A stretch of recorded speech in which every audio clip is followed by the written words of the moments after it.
Hello and welcome back to Bits and Bobs.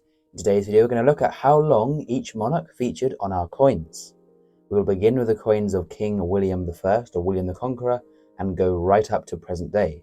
But not in that order, as we're going to go in the length of their reign order, beginning with the shortest reign and therefore the shortest time on coins up to the longest time and longest coinage. Begin with Lady Jane Grey, who was queen for just 9 days, and because of only reigning 9 days, no coins were made for Lady Jane Grey. Next up we have King Edward V, who reigned for 2 months and 16 days. Now because of such a short reign, his coins, they do exist, but are very, very rare indeed. We can see a coin there of King Edward V on the screen, and the public would not have had them for long in change because there was so few of them, and they were so rare that only 2 months and 16 days of his reign, very few were produced. Next up, again, I do not have a coin for this person. This is King Edward VIII, who reigned for 10 months and 21 days. Trial pieces do exist. There are some patterns and trials, but he did not have any official coinage released as he abdicated the throne before general coins were produced for circulation. Next up, we have King Richard III, and I must confess, again, I don't have coins of Richard III. This is very boring so far, just me talking to you. There will be coins coming. Richard III reigned for 2 years, 1 month and 27 days, and on screen you can see a portrait of one of his coins, and they were out there for a few years, and the public would have known Richard III through his coinage during those years in the 1480s. Now then, we finally come to a monarch of whose coinage I do own an example, as it is James II. So here we can see a James II, this is a 2p or half-groat coin from 1687. Now, James II reigned for 3 years, 10 months and 3 days, so just under 4 years. And so for those 4 years in the 1680s, people would have known James II as he would have featured on their coins during this time, like this one here. So there we are. Next up we have Mary I. Again, I have no coins of her personally. Mary I reigned for 5 years, 3 months and 29 days, and on screen you can see there an example of a Mary I coin. Next up we have King Edward VI, who reigned for 6 years, 5 months and 7 days. Once again, I personally don't have any coins of his in my collection, but they are fairly common and fairly achievable to add to a collection, although they are slightly scarcer than other monarchs, as he's one of the shorter of the reigning monarchs of England. Next along we have King William IV, and I have a coin of his here. This is a half crown, and here he is. This is his coinage portrait. The portrait was used on coins during his reign, and his reign was 6 years, 11 months and 24 days, so just under 7 years on the throne, during the time, of course, he would have featured on the nation's coinage. Next along is King Edward VII, and here I have another half crown, this time of Edward VII from 1909. Edward VII reigned for 9 years, 3 months and 12 days, so still under 10 years, but that was quite a long time, and during that time between 1901 and 1910, he featured, of course, on all of the English coinage. Very, very nice. Some lovely coinage made under these 9 years of Edward VII. Next up is King Henry V. This is a penny of Henry V here. And we do have quite a recognisable portrait of the king here on the obverse. As you can see there, the details of Henry V. Now Henry V again reigned for less than 10 years, with a reign of 9 years, 5 months and 11 days, between 1413 and 1422. He was known as England's greatest warrior king, and has a coinage here, quite recognisable and lasting for 9 years, that would have been used in England under his rulership. Next up we have Richard I, or Richard the Lionheart, who again reigned for less than 10 years, with a reign of 9 years, 8 months and 30 days. Now with a fairly short reign and popularity of Richard the Lionheart, and it being in the 1100s, the coins are actually quite scarce and rare. Nowadays, they would have been used and had his portrait on for 9 years, roughly just over 9 years back in the day. Now we come to the first monarch who reigned for over a decade, with a reign of 10 years, 4 months and 26 days.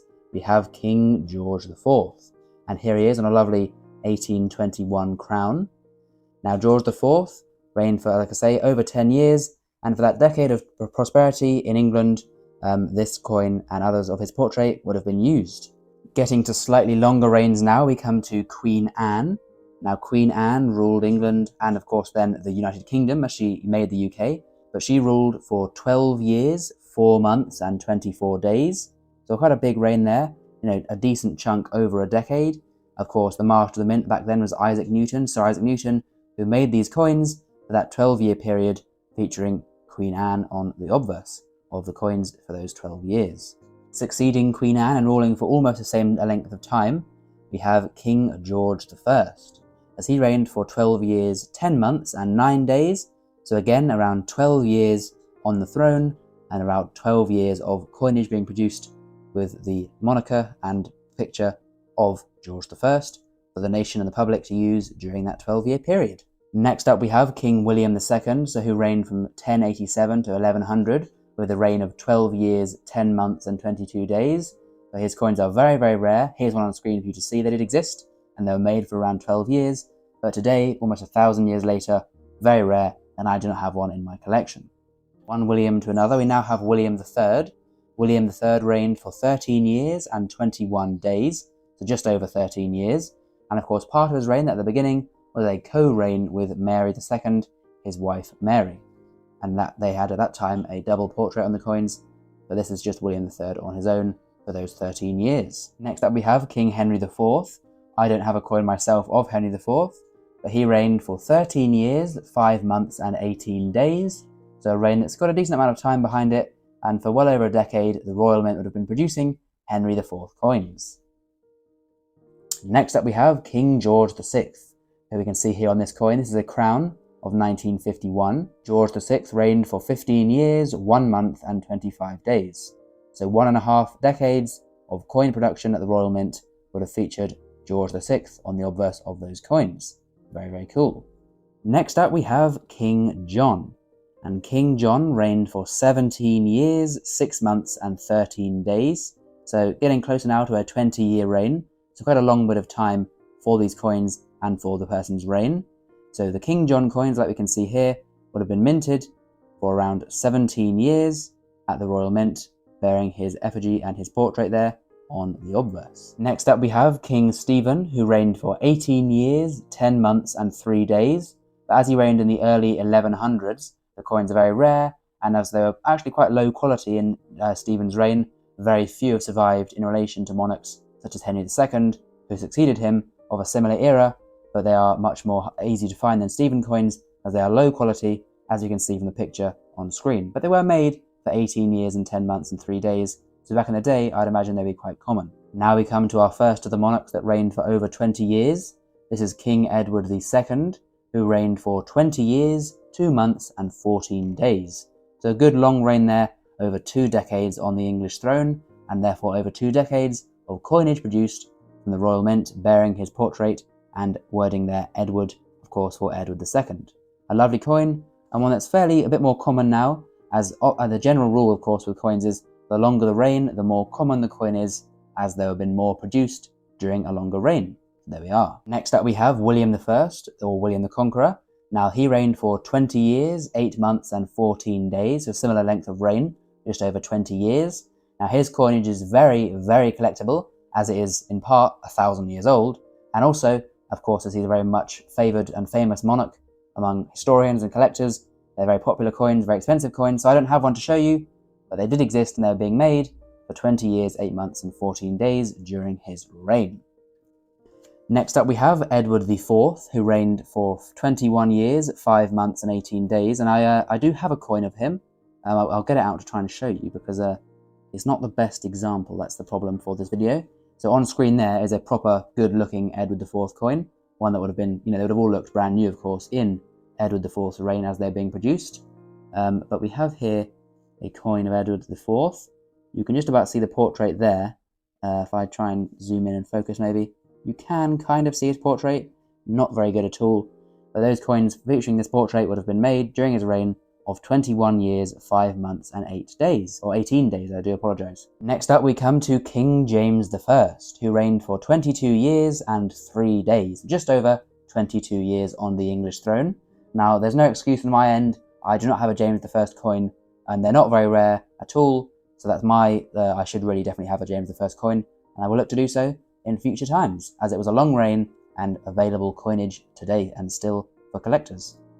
Next up we come to Richard II, who reigned for 22 years, 7 months and 23 days. His coinage, as we can see there on screen, was quite uniform, one of the first monarchs to have a good standardized coinage after Edward I. And these coins are quite common. A lot of them have survived to this day, selling for around a starting price of just £20. But I do not have any Richard II coins currently in my collection. Once again, I will look to do so. Next up, we have this monarch, who is Henry VII. And I've got a close-up here, as this coin, my own version of this coin, is a lovely, lovely example, as we can see there, with the large crown and the sort of Tudor rose-style border around King Henry VII. Henry VII reigned for 23 years, 7 months and 28 days. So a period, of course, especially in the 1400s, given lifespan then, 23 years, 7 months, 28 days was a long, long period of stability under King Henry VII. Financial stability as well, as he reintroduced a new gold coinage, of course, the first gold sovereign, minted bearing his portrait in those 23 years he was on the throne. Getting to some quite long reigns now. Next up we have King Charles I. This is quite a worn example, but we can see his portrait on this coin here. This is a sixpence of his reign. Now, of course, King Charles I famously was beheaded, so he would have reigned even longer, but still, even before that, a 23 years, 10 months and 4 days reign is a good long time on the throne, getting now to a quarter of a century for a reign. Not too bad for a good long time on the English throne, and a long time of Charles I's coinage being produced. From one Charles to another, we have here Charles II, who just outreigned his father with a reign of 24 years, 8 months and 9 days. So pretty much just slightly under a quarter of a century. Just the reign that was needed after Cromwell to re-stabilise the monarchy, with a quarter of a century under the merry monarch Charles II, and a good stable coinage. Under Charles II, the coinage was reformed after the Cromwellian coinage, with things like the guinea being introduced, so a good stable currency and country under Charles II's 24-year, 8-month and 9-day reign. Returning to a bit more of a modern monarch, we have here King George V, featuring here on a large crown. Now, King George V reigned for 25 years, 8 months and 15 days, meaning George V is our first monarch on the list to celebrate a silver jubilee. 25 years on the throne, and this is actually, funnily enough, his silver jubilee crown, released here for the silver jubilee, and he was the first monarch of today's video to celebrate such an occasion, the 25-year, 8-month and 15-day reign. It's a nice long reign there, going through World War I, and lots of changes in the country from 1910 to 1936. Next up we have King George II. He reigned for 33 years, so we get quite big jumps now. 33 years, 1 month and 14 days, so a very long reign, a reign that's now not a quarter of a century, but a third of a century on the throne. So a period of stability for the monarchy. Although he wasn't the most popular monarch, he definitely, stabilised the monarchy with a long, long reign of 33 years, 1 month and 14 days, and coinage at the time was, of course, very uniform under George II, with his long reign and long appearance on British coins. Returning to medieval England, and a hammered coin here we have. This is a hammered coin bearing the effigy and from the reign of King Edward I. King Edward I reigned for 34 years, 7 months and 14 days, so over a third of a century. 34 years, especially in the 1200s, was a very long amount of time. Many, many peasants would have lived and died during the reign of Edward I. It was that long, as the average lifespan then wasn't too long. It was longer than 34 years, but of course, if you lived for less than average, you may well have lived your whole life in the reign of King Edward I. Edward I expanded England greatly by conquering Wales and having many battles with Scotland and pushing the border up north as well. So a good monarch there, and a lovely coin from a long reign of Edward I, of reign that also included a reformation to the coinage, as the 1279 recoinage really sort of sorted out the coinage that was before very ununiform, but now was, at this time, a good uniform coinage of long cross pennies.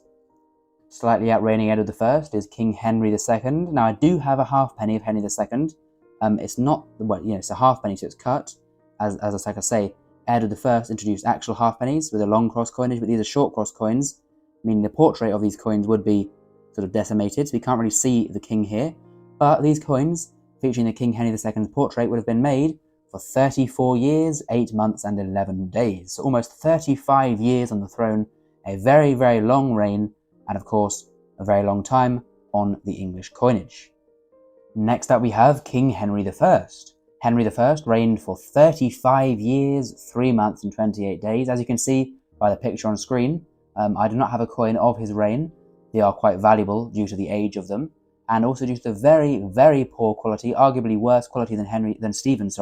Henry I's coinage was terrible in quality, and so very bad. I would imagine not many survived even a few years after his reign. It would have been quickly replaced after his reign, as the quality of the currency was terrible, but nonetheless was issued for over 35 years, a very long reign, especially for the 1100s. Next up we have the coinage of King Henry VIII, a very famous monarch, or maybe infamous monarch. He reigned for 37 years, 9 months and 7 days, so getting on now for a 40-year, 4-decade reign. Under his reign there were many coins produced, but again, because of the popularity of Henry VIII, they are fairly valuable. But a Henry VIII coin is definitely a bucket list coin for me, that I will look to get fairly soon, as they are lovely coins. But again, they were made for 37 years, 9 months and 7 days, and so, a very, very long reign and long time for coinage to be made under those almost 38 years. Next up we have King Henry VI. Now I don't have a Henry VI coin either, which I do apologise for, but there's a picture on screen for you. He reigned for 39 years, 1 month and 18 days. However, he did get the throne as a 1-year-old, which is almost, not cheating, but of course he wouldn't have been actually ruling at that time. He just would have been the official king and would have been ruled on his behalf until he reached a suitable age. Anyway, nonetheless, a 39-year reign, so lots of coins produced under this time. We have Elizabeth I up next, and Elizabeth I reigned for 44 years, 4 months and 5 days. So, getting on for a 45-year reign, a very, very long time on the throne, and of course, under those decades and decades of Elizabethan rule, there have been many Elizabethan coins produced for a long, stable time in country and coinage, with all these lovely Elizabeth I coins being used for transactions back in the 1500s. Now then, we come on to the first monarch of our video that celebrated a golden jubilee, reigning for over 50 years. This is often overlooked, I must say, Edward III, as we can see here to the obverse of this coin. Now, Edward III reigned for 50 years, 4 months and 25 days, just over that 50-year mark, so over half of a century, dominated by his long and prosperous reign. This is a lovely coin we can see here, his portrait facing out of the coin.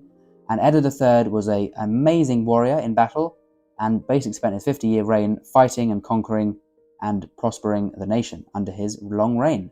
A great king, and was one that was sourly missed when his passing happened that year, and there was mourning in the streets for the beloved King Edward III, who had carried England through that half a century. On to the top 4 now. The 4th longest reigning monarch is King Henry III, and he reigned for 56 years and 29 days. So if you round it to the nearest century, almost a 60-year reign back in the 1200s, so a very, very long reign indeed, especially for that time, between 1216 and 1272. Now you can see here a penny of King Henry III. These pennies have been made, like I say, for 56 years. These are short cross pennies, and there have been many peasants that have died and lived and died in the reign of Henry III, as the majority, more than half of the 1200s, was taken over by Henry III, his reign, really shaping the 1200s in England. Now then, on to the top 3, beginning with the longest reigning king of England, which is King George III. Now, King George III reigned for 59 years, 3 months and 2 days, so just under 60 years, an absolutely monumental reign, and saw great change in England under this almost 60 years of his reign, and therefore 60 years of the Royal Mint producing George III coins. They worked tirelessly overnight to produce his last coins before he died, and it's unknown whether the coins actually were struck a few minutes before his death or a few minutes afterwards. They were dated 1820, and of course he came to the throne in 1760, so a long stretch of coins from George III being produced by the Royal Mint and used by the public in the 17 and 1800s. Now I'm sure you know the top 2. In second place we have Queen Victoria, as we can see here. This is a Victorian coin, and Victorian coins really were the pinnacle of sort of the British Empire, as not only were these coins produced for her long reign of 63 years, 7 months and 2 days, so almost 64 years on the throne, but also under her reign the empire and influence of Britain grew greatly, and most of the world was using Victorian coins. The gold sovereign was traded in almost every country in the world, and Victorian British silver coins were trusted and traded all around the globe for over 60 years, and as well, of course, as being circulated in England. And of course, by the time Victoria passed, her coinage pretty much dominated the country's coinage. There would have been a few earlier monarchs in circulation, but from such a long time, mainly would have been used Victorian coins for all transactions, as there was no cards in the 1800s. So a very, very long reign, a very famous reign of Victoria, and of course, almost 64 years on the throne and on Britain's coinage. I'm sure you all know who is number one, the longest reigning British monarch, and of course it is Queen Elizabeth II, who reigned for over 70 years, the only monarch to celebrate a platinum jubilee. I did forget to mention Victoria celebrated her diamond jubilee, as did the Queen, but the Queen Elizabeth II was the only monarch to celebrate a platinum jubilee, as she reigned for 70 years, 7 months and 2 days. A very, very long reign, from just after World War II right up until 2022, so fairly recently. We, of course, sadly did lose Queen Elizabeth II. This is a coin from her reign. Now, coins from her reign she is actually the most common design for any coin, as she, of course, was featuring on coins of 54 countries across 70 years. There were literally, not exaggerating here, hundreds of billions of Queen Elizabeth II coins made during this time. And due to a long reign, we can still see her coinage plentifully in our currency and change today. Just get a handful of change from your wallet and I'm sure you'll see Her Majesty Queen Elizabeth II there on the front of all those coins. Now there are two things we left out of today's video. There are quick two notices for the end of the video. I did sort of mention it a bit earlier, but for a 5-year period between 1689 and 1694, there were 2 monarchs on the coins and on the throne, with William and Mary having a co-rule before Mary passed, leaving just William for his own reign, which you did mention. And then very finally, we have missed one monarch. We've missed His Majesty King Charles III. And this is because you don't know the reign of King Charles III, how long he will reign, but I do hope personally that it'll be a long, long and prosperous reign. Long live King Charles III, and long may he feature on our coins. So there we are. Now comment down below your favourite monarch's coinage. For me, probably has to be still Queen Victoria. There's some lovely hammered coins out there, and some nice modern coins, but I think Queen Victoria really is the sweet spot for coinage in my opinion. As I say, comment down below your favourite monarch's coinage, and of course do leave a big like on the video if you've enjoyed. Thank you for watching to the end. I know it's been a long one, and enough rambling now from me. So thank you very much one more time, and I'll see you again with some more coins in the future and bits and bobs. Bye for now.